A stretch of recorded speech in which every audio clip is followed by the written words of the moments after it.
evening. Good evening. Thank you for being here this evening. My name is Jim Frazier, and I'm one of the pastors. And I wish we didn't have to have this. It'd be nice if we didn't have to have this. I'm glad we do have it. We're glad we have our people working on this all the time. And so because we have to have it, then we're going to be here this evening. We're going to learn all kinds of stuff about scams.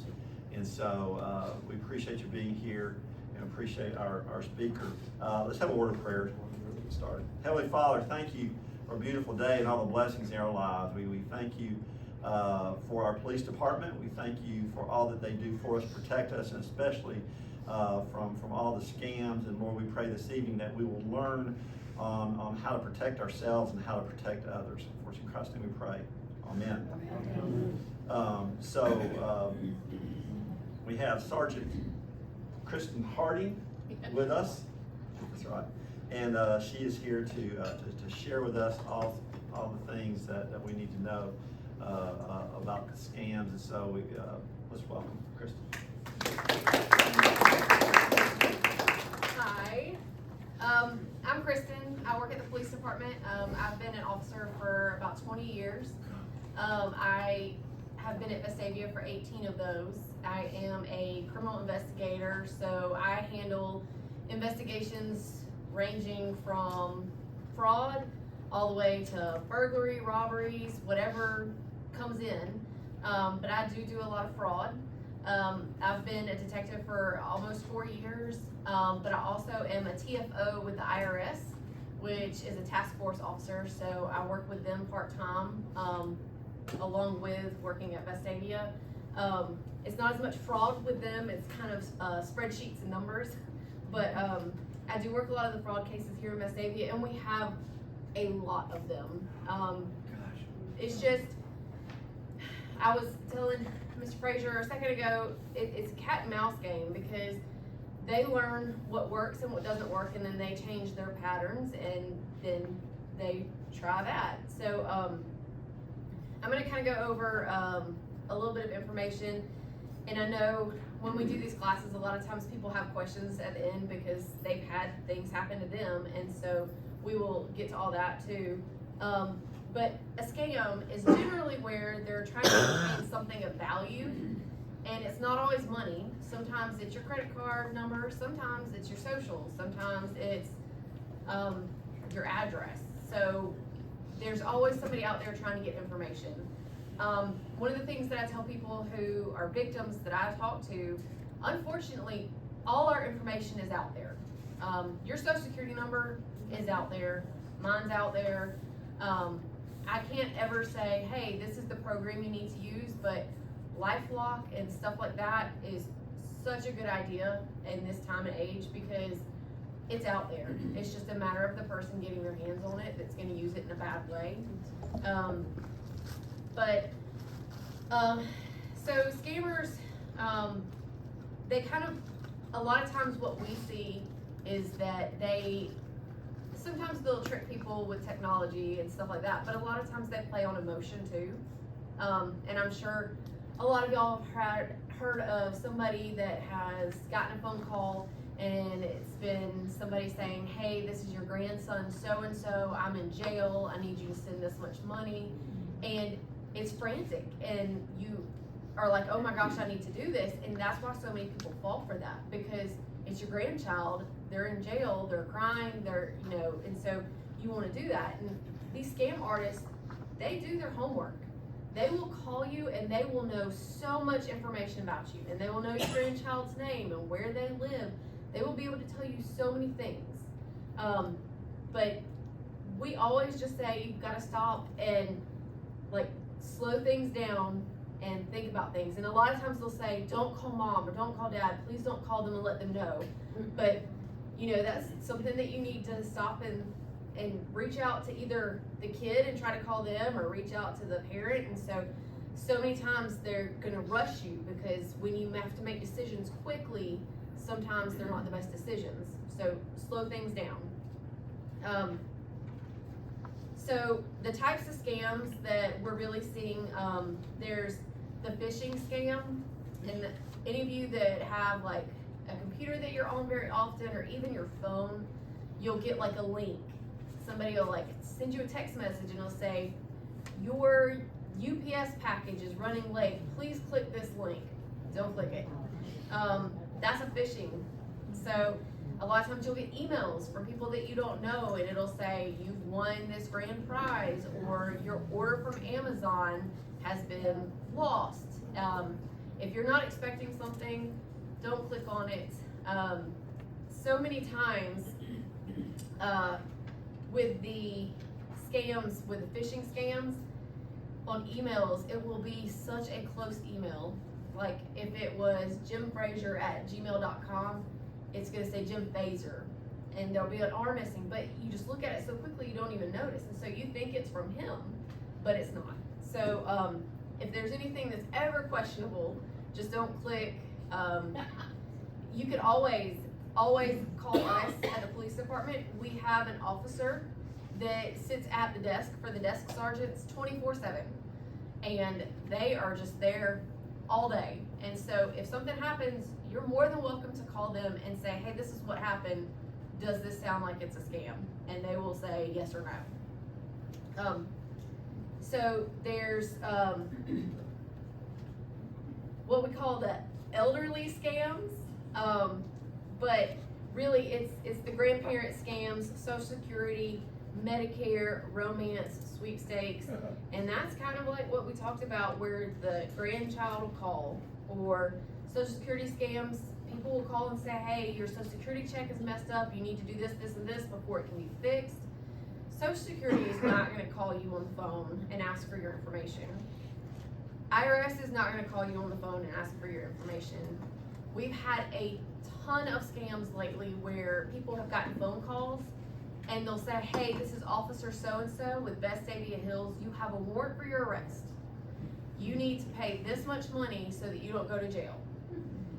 And they spoof the phone number, so it looks like it's coming from our phone number, but it is not. We're not gonna call you and say, hey, you have a warrant, send us money. If anybody does that, it's not right. So there's the Medicare and insurance scam, which is very closely related to Social Security. They're gonna call and say something's not right with your insurance, or something's not right with this, and so they're gonna try to rush you into paying to fix it.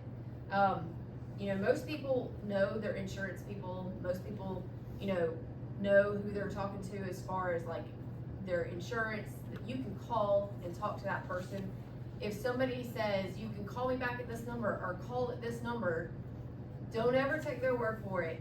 Look it up for yourself and call the correct number, because if you call the wrong number, they're just going to have somebody else talk to you and say, yeah, this is real, this is right. There's romance scams, which are very interesting. People will make friends with people online, Facebook, any kind of stuff like that, and they will have conversations for weeks and be like, I love you, I want to meet you, can you send me money so I can come see you? And because you've been talking to this person for so long, we have that happen all the time. I actually worked a case about 2 years ago where the guy had sent over $700,000 in a year to this person. So it happens. The good thing about that generally is, though, that if you realize what's going on and you stop responding, or you say, hey, I know you're a scammer, get lost, they generally do, because they're not going to waste their time trying to get money out of somebody that already knows. The sweepstake scam, that is really hard to say. That's going to be where you get like a letter in the mail that says you've won a convertible. All you have to do is pay the taxes. And so you send $15,000 to them and you never hear anything else. A lot of times when you get something that says, hey, you've got something free, if it's too good to be true, most of the time it is. I say that, but there are some times when you actually win things. So you always just have to really double check and do your homework. Cause you don't wanna miss out on something if you've registered for a prize and you win it, but just make sure that you're actually doing the homework to make sure that it's legit.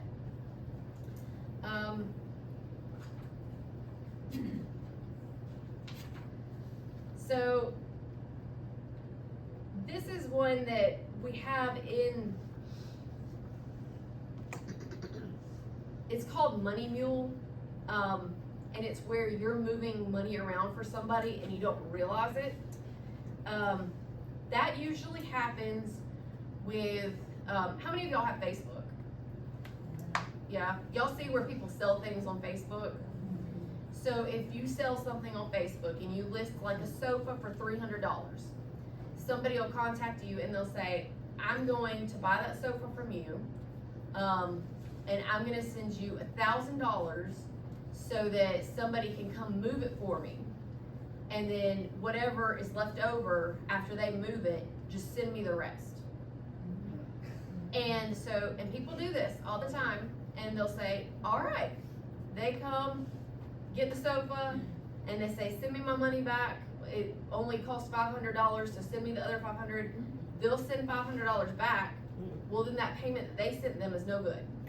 And so that ends up getting withdrawn either out of their Venmo or their checking account.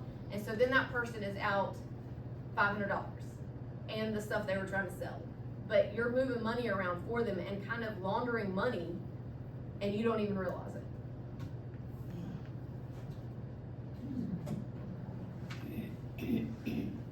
Okay, the computer virus scam is, it's a big one. It has gotten so many people because it will be, you'll just be typing on your computer and something will pop up and it'll say, you have a virus, please click here to contact Microsoft. And when you click that, it says, please contact Microsoft at this number. You call the number and you get in touch with somebody who says, hey, we can fix this for you, but I need to get into your computer. And they will put those into your computer, and then they will have you move money around, they will have you do all kinds of stuff, and once they're in your computer, they have access to everything.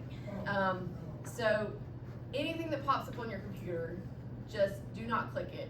And my suggestion always is, if you're on your computer or on your cell phone and something pops up asking you to click it, I would take it somewhere to have your computer clean.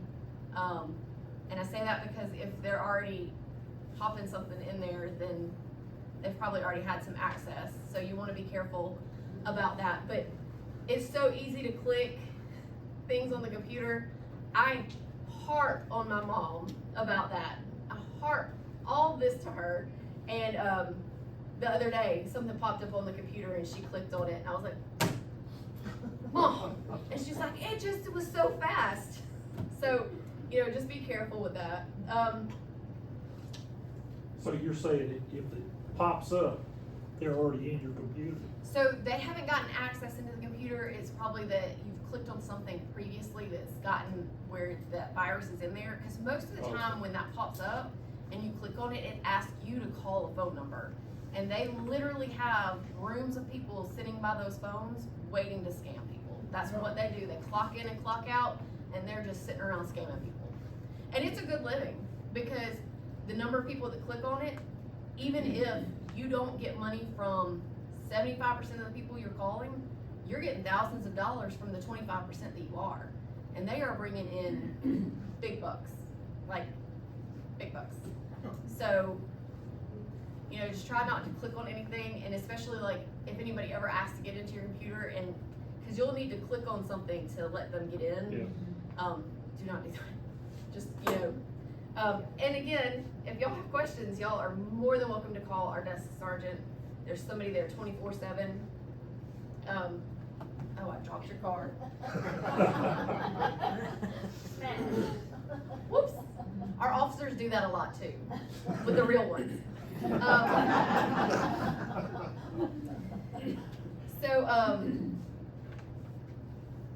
Let's see.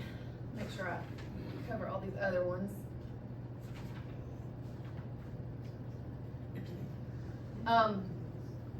We are also having a big problem with checks and credit and accounts and stuff, and I see a lot of people nodding their head. Unfortunately, the post office, we were getting hit where people would steal the keys to get into the blue boxes in front of in front of the post office. And so they would about 3 o'clock in the morning come by and open it up, steal all the mail, and take off with it. And then they go through the mail, they pull out any gift cards, any checks, anything that's any kind of benefit to them. And what they would do then is they would sell the checks. And there's groups online where they just sell bundles of stolen checks. And the people that buy them will then wash those checks and make them out to somebody else for a higher amount, but they will also start duplicating those checks. And they will cash as many as they can, as quickly as they can, before anybody realizes. And a lot of times, because that check gets cashed and people are expecting that check to get cashed, they don't catch right away that it's been stolen. And that has been a really big problem. And like we talked about, people figuring stuff out and then fixing how they do it so that they don't get caught. When that first started happening pretty regularly, people were stealing the checks and then cashing them in the nearby area. We were catching them and arresting them. So they realized that they couldn't do that any longer, and then they started farming it out. So now they sell the checks across the country. Nobody will do the checks that they steal here. And so, they'll send them to Arizona, California, Michigan. And so the checks that we have that are being stolen are being cashed far out of our jurisdiction where we really can't do much about it. And that is a big problem. And so we were telling people not to put checks or cash or gift cards into the blue boxes outside. And now, unfortunately, we've learned that a lot of the stealing is coming from inside the post office. And I'm sure some of y'all have seen the news stories where they've caught postal employees stealing mail. And so it's really hard not to send checks for certain things, but we suggest that if there's anything that you don't have to send a check for, that you can do in another way to do so. Just because, if you have an IRS payment and you put it in a check and it says IRS on it and they know what it is, it's gonna get got out of the mail and it's gonna be used. And that's not 100%, but it's just such a big chance at this point because we have, in Vestavia, we probably have 4 or 5 of those a week where somebody's realized that their checks have been stolen somewhere. And sometimes it's for really large amounts. So if there's an opportunity, which always leads people when we do this class to ask about online banking, because it's kind of scary to do online banking too because you're online. But I do online banking. I don't send anything through the mail that I don't have to anymore. But if you're at your house with your Wi-Fi and your computer that's safe, then generally speaking, paying bills online is a safe way to do it. But we also suggest that if you are having to use the mail or even paying things online, that you constantly check your account and know what your balance should be so that you can catch anything quickly. The banks are aware that there's all this fraud and they are really good about returning money, but you gotta catch it pretty quickly. Oh no, go ahead. Question.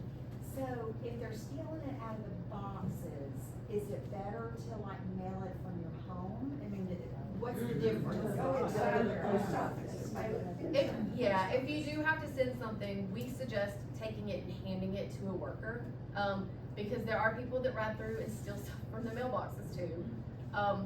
It is amazing the amount of crime that is going on that is related to this, the fraud, and we've really. If it's the postal workers, then. If you send it through the mailbox, there's a chance of it happening too. And they really are in this area. I can speak very highly of the postal inspectors that work here in this area, and they are trying very hard to get rid of anybody that's stealing. They have a lot of people in place watching. They are really working on that. It's just nerve-wracking for me to send stuff out because I know that there's an opportunity for it to be stolen. But if you need to send something, I would take it in and hand it to somebody, because there are people that do ride around and steal mail. Right. And you're kind of taking, unfortunately, a chance, no matter how you do it. Yeah. But that's why it's really good to pay attention to your account and know what you should have and know what's coming out of it. Because if you catch it quickly, you can go straight to the bank and they can put a freeze on everything. Because they do take the checks and make their own checks with your account number and start cashing them. And so if you're not catching it quickly enough, by the time you do, they've cashed, 6 checks. And isn't there also a limit of about a certain type of money you can go up to before it really signals something else? And a lot of them do a lot of, I guess, certain, stop at this amount of money that they cash or something. Yeah, so the bank has certain laws as far as what they have to monitor and report, but that's a pretty high number. It's usually around $10,000 is their reporting amount. We saw to start with that people were staying around $1,000, a few years back, but they've really gotten bold now, and they will write a check out and change it to like $9,000. Wow. And sometimes with the company, if they steal a company check, they will change that to 100,000. They don't even, there's no qualm about it, they just do it. What makes it really hard to catch them too is that they will buy somebody else's bank account. And that's one of the ways that we were catching them so long ago, is because they would put stuff up on Facebook and say, looking for Regions. And if you would sell them your account, your PIN number, your password, and give them your card, they were supposed to put the money in, withdraw it as quickly as they could, and give you $500. And that never happened. The people that would sell their cards would get nothing, but they would also be the ones that got brought into the police department, and you say, it's your account. And so they would finally usually say, okay, I sold it to so-and-so. And so we were catching people pretty wholesale back then, but they learned that, and so they've changed the way that they do things. And we noticed that we are having kind of a decline in some crimes, and these crimes are kind of on the upsweep because they're kind of a safer crime. And so a lot of the crimes that people were doing to get money that were a little more dangerous are declining. They've kind of figured out that this is easier for them to do, safer for them to do. But, so, anything that y'all, yeah, go ahead. Going back to your IRS check, Yes, I mail mine in, and the bank says the IRS cashed it. Can I trust that, or are they changing the IRS to Joe If you- Blow's name? most of the time when you look on your bank account, you can see the check. Yeah. After it's been cashed. If it still says IRS and it's the same amount, you should feel pretty good about that. Okay. Because when they steal the checks, we call it washing, but they take the name part off. And it's not usually even a very good job, but you can't see what it originally was, and then they'll put something else and they'll change the amounts. So if you can look at your checks online and it says the person you were sending it to and the amount, you're probably good. Okay, thank you. Long ago, our accountant told us that if you're ever sending money to the IRS or the State Department of Revenue, to send it certified mail, return receipt requested, and that's at least some safety Yes. net right there, Yeah. and it's going to who you expect it to go to. Yeah, it You is. have to pay for the certified mail, of course, you have to You do. pay, but it's worth, Yeah, it's worth that, because it's going to its destination. yeah. Can you say that in some of these cases too, where these checks are being cashed, our bank is very hawkish on all of that, but can you speak to whether or not bank employees are also collaborating with the thieves? I don't see how they could be. Fun story. When I first got into detectives, I've done a little bit of everything. I did patrol for a long time. I had a K-9 for a while. I did hiring, so I've kind of touched everything I could in the police department. I never thought I wanted to be a detective. And then they asked me if I wanted to, and I said, why not? And so one of the first good cases I was working, somebody had realized, and it was somebody that owned a business, and he had several accounts that were very large accounts because he was an attorney and he had escrow accounts and all kinds of stuff, and so he had not caught that there was money coming out of an account. And when he did, there was already about $80,000 out of it. And $50,000 of it was sent to Robinhood, which is an investment company. And then after that, there were just deductions being taken out of there for paying bills. And so I had to subpoena several companies like Alabama Power, just different places, trying to figure out where it came back to. And I found out what apartment it was coming back to, and I kind of did my research, making sure everything lined up, and I discovered that it was a male, let's just call him Michael, and so everything added up to him. So we went ahead and did a search warrant on his house because I found several other things that were really odd while I was looking, and I said, this isn't the only person he's stealing from. So and to go back, the victim that I had, this was an escrow account, so there was no checking account, like there was no, he wasn't getting anything in the mail at his house, like nothing had been stolen, so there was no way that anybody should have known that account number. And so I did a search warrant at his house, at the guy's apartment, and we found 4 printers that had check card stock in it, so he was just printing checks wholesale. We found several computers. We found about $31,000 in cash shoved in like Nike boxes, and we found all kinds of stuff in that house. And it ended up being such a big case that the Secret Service came in and asked if they could take over it. And I was like, I'm kind of over my head, y'all go ahead. So I got to keep up with everything as they were working it, and they discovered that he had 3 different females at different banks that would send him screenshots of people's accounts that were good accounts. And they have prosecuted those 3 females, and he is in federal prison right now. So there are absolutely some people that are doing that. I would like to have faith and say that it's not happening much, but it does happen, which is why I always say, you have to keep a really close eye on your accounts. I check mine a couple times a day just because I'm a little skittish at this point, but it does happen, unfortunately. Those people have to be smart, in order to figure out how to do all these scams. So there are videos teaching you how to do it. Oh. They're even on YouTube. Yeah, you can go on YouTube and type in how do I scam a check, how do I, and there's an app called Telegram, and it is not law enforcement friendly, so they will not give us any data if we ask for it. And they have groups on there where they sell the checks. We can see the groups, and it'll just be like, I've got 10 for blah, blah, blah, selling to these states. And people will just buy the checks. So we can see a lot of what they're doing.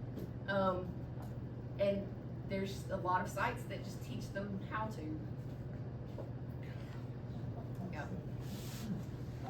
They don't have to be real smart about how to get the information. Yeah, they just have to watch YouTube. What's a couple of things we need to take away tonight that you really want us to hone in on? To kind of slow down and think about things. Don't let anybody rush you into making any decisions, because a lot of times they'll be like, let's go, let's go, let's go. And we do see a lot of times where they do the grandparent scam where, it's me, I'm in jail, and they'll stay on the phone with the person and say, you need to withdraw $15,000, and they'll stay on the phone with them and say, don't tell the teller what's going on. And because they're in a state of panic, they won't. And sometimes the bank tellers will be like, hey, what is this for? But they can't stop you from withdrawing the money. And they try a lot of times to say, let's think about this, let's stop, you know, is this, but, if you slow down and think about who to call and if this is real, that is a big thing. Not to Don't click put on the any. money on a gift card at Target or Yes, Walmart. I'm so glad you said that. I had a friend that happened to him, he put it on a gift card. Yeah, nobody should be asking you to put money on gift cards. That is, I do not, I feel bad for everybody that has this happen to them, I absolutely do. But I did have somebody that came in because they got a call from someone pretending to be law enforcement, told them that they had a warrant, but that they could pay, to have it taken off, and they said, okay, and they asked them to get $500 in Nike gift cards. And I was like, at what point did y'all think that's not? Police business. Yeah. But you know, sometimes people just panic. So gift cards, nobody should be asking you to do gift cards. And Bitcoin, there's Bitcoin machines at all these gas stations now. It's the devil. And if any of y'all are investing in it, sorry, but that is like the best way for some of these people to steal money, because once it fractures into different wallets, it is untraceable for us. So if you send Bitcoin, it's gone, and they know that. So if anybody ever asks you to do anything with Bitcoin machines, don't do it. It's a scam. Don't click on anything, and always, if you have questions, feel free to call us. Anybody have any other questions? Yeah, has anybody ever figured out what makes people do these kind of things? Money. But is it a dangerous thing? I mean, you really take a good chance of getting caught. Not really. There's so much of it happening, the cops can't keep up with it, so. Yeah. I feel like a lot of the people want to live like this fancy lifestyle, and they don't really think they're gonna get caught. And a lot of people are like, I'm smarter than, you know, anybody else. I can do this and not get caught. And unfortunately, when it's out of state, we really don't have the jurisdiction to go get somebody that cashes a check in New York. So a lot of people do get away with it. And it's just the love of money. I've got something. I keep getting this call, Jeff, how are you doing, and are we doing this? And I just put it away, and I tried to get it, block that number, but it wouldn't block. Yeah, if you, something that I do, and there's 1 week out of the month where I'm on call, and so I have to answer every call that comes into my phones, because I never know who it is. But other than that week, I don't answer the phone if I don't know the number, because in my mind, I'm like, if it's somebody, if it's important, they'll leave me a message. Yeah, it comes up on messages, that's where it comes up, on Yeah. emails or something. Just, you have to ignore that stuff, which is terrible, but you just delete it. I just delete, Yeah. trash it. Yep. But I tried to have the number blocked, and it. I know, I don't know much about the scam, but I have heard about people talking about that they'll call and ask you questions to get your voice saying yes and no. I don't know a lot about that one. I keep hearing about it, but that's also one of the reasons that I don't answer the phone, unless I know the number. Just so that you're not accidentally giving anything, like we were talking about, you don't wanna accidentally do something and not realize that you're doing I was it. telling her, I got a text today, it was so scary, it says, is this such and such's number? And I'm like, I'm not even gonna respond to that, because if I say no to them, then that maybe they're gonna connect something to me on. So I just deleted, I didn't even respond. It could have been a nice person, but I'm scared, so I'm not even gonna respond since I don't know But I you know don't. where you hang your hat, they can come ask you here. them. Yeah, but I do basically what you do on the thing too, on the, unless it's a emergency thing or whatever, if I don't know the number, I let it go to the voicemail.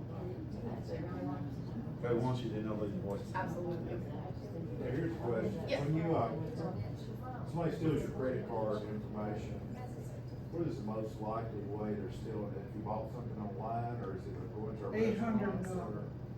Well, a restaurant, you know, this has happened to us 2 or 3 times, that, we don't know where they got it.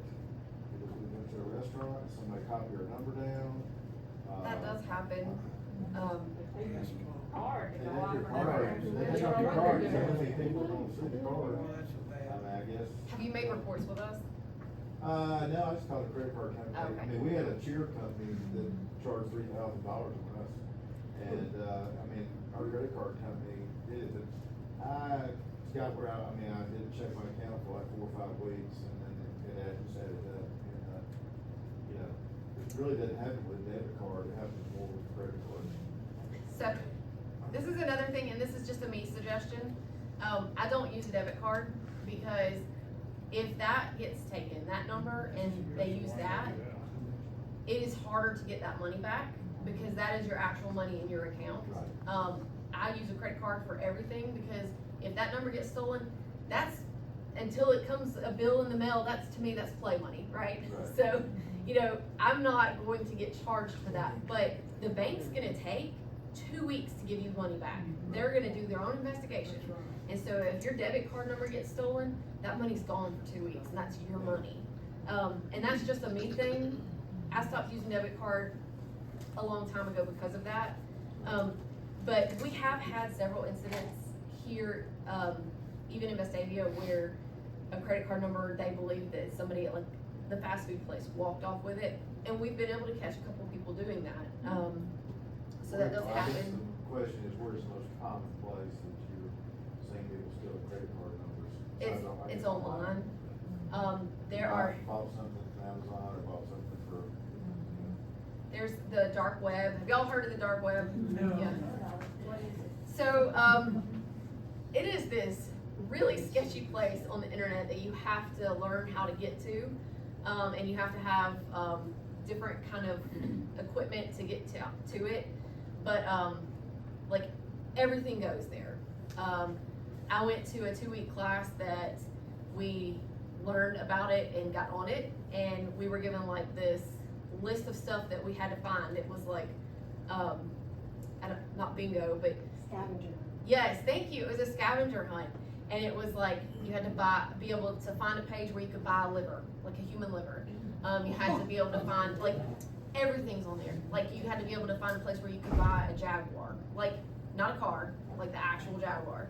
And it's just, everything's on there. But there are sites on the dark web where you can buy credit card numbers, and they literally will give you credit card numbers, the PIN numbers, like anything that you need attached to that. And a lot of times those come from the scammers, that they'll put like on ATMs. There's even been some like at Publix and stuff like that they just lay over the top. But you can just buy like 100 credit card numbers, and then you can go on Amazon or wherever and buy these fake credit cards, and you can just put that information onto the little black part that's embedded. And so when you scan it, it'll say one thing, but it's your credit card information. So, it is just an enterprise of thievery, but Okay, go back to what was happening at Publix, cause I'm there 3 times a week. oh, okay. We did have somebody find a scammer at the Publix in Liberty Park. It's been probably a couple years ago, and we felt like it was probably pretty new. But they put scammers on gas station pumps all the time. Oh, yeah. And it's literally the way they have it now. It's little teeny pieces of stuff. Like, you won't even notice it. They used to be this big overlay that they put on it, and now they can literally, it's a metal piece, they slide it in there and they leave it for a week and then come back. And then they have all that information. So, I mean, my credit card number, I've had it for a minute now, but I've had mine stolen so many times. But the credit card companies are really good at this point about reimbursing you your money or getting rid of those charges. Most of the time, they'll want you to make a police report. Sometimes they don't, sometimes they do. And so if anything ever happens, that credit card gets stolen, bank account gets hacked, anything like that, y'all can come make a report, because a lot of times you have to have it to be able to contest stuff. so are they actually getting away with money, the credit card money's just running off, is that what's happening? A lot of times. That's why while we're paying such high rates. That's why it's interest It is. rates. 7% on interest rate. Is it better to, I mean, does it matter whether you swipe it or do the little where you Tap. lay on Chip. top? Yeah. Which one, is one better than the other? You know, I don't know how they would do anything with the tap. So the tapping I think is probably safer. At this time, I haven't learned I like the anything. tap. Yeah, I haven't learned anything about stealing it that way yet. I'm sure it's coming. But for now, tap's okay. That's good. I don't use it. The only thing about- Pay and all that stuff. That been a problem. Apple Pay? I have not heard a lot about Apple Pay getting stolen, or getting hacked into, but, it could just be that people hadn't realized that's where it's happening. I mean, I don't do it, but I see a lot of people just come up and scan it or out. Yeah. So, What about these wallets? They say to protect your information. Somebody can walk by with a reader or something and get all your credit card numbers. They have wallets now that, Yeah. Yeah. You recommend that kind of wallet? So you can definitely get one if it makes you feel better, but, the machines that they're talking about are like super expensive, and they're like, I've seen a couple of them, they're fairly large, and they may have been able to like shrink them a little bit, but, I don't think that the average person is just walking Walking around by. places with it.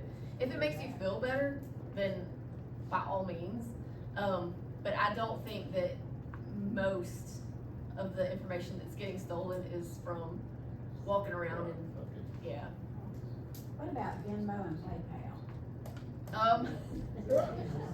I use Venmo, and I use PayPal, and they're not great to get your money back if something does get taken.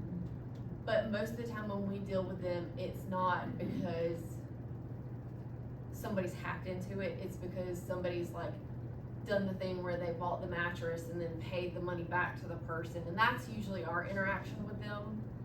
So we don't see a lot of hacking into Venmo. I think generally speaking, they're pretty good. I use Venmo for things, so yeah.